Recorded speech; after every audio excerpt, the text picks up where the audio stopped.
पोरांचं आयुष्य आहे ना लय कठीण. सगळ्याच मुलांचं नाही म्हणत आहे मी, आहे काही चांगले रीचे, पण मग कसं आहे माहिती का, सामान्य मुलांचं आयुष्य कसं असतं माहिती का, आम्ही जेवायला जरी बसलो ना तरी आम्हाला आहे ना एक तास तोंडापर्यंत जायपर्यंत आम्हाला आमच्या आई बापाचे 100 टोमणे ऐकावं लागेल. त्याच्यात तुमचं लय आहे, तुम्ही काय ते आज तुम्हाला टाईमच नाही दिला, तुम्हाला असंच केलं तसंच केलं, चिडचिड होती ना.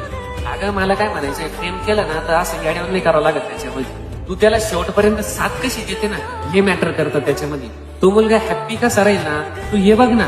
पण मग उगाच त्याची चिडचिड करायची, त्याला 4-4 वेळेस फोन करायचे, तू असंच केलं तू तसंच केलं, हे चुकीचं आहे का?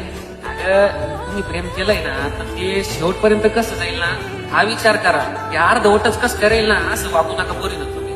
म्हणून कसं आहे माहिती का, आम्ही पोर आहे, आम्हाला आहे ना काही जणांचं ऐकावं लागेल.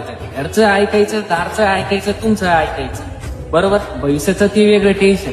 म्हणून मला प्रत्येक पोरीला एकच सांगणे, ताई नो हेडक देताना पोरांना त्रास देताना ना 1% तरी ना विचार करा बरं का. कारण आहे ना आम्ही पोर आहे. रामकृष्ण आहे.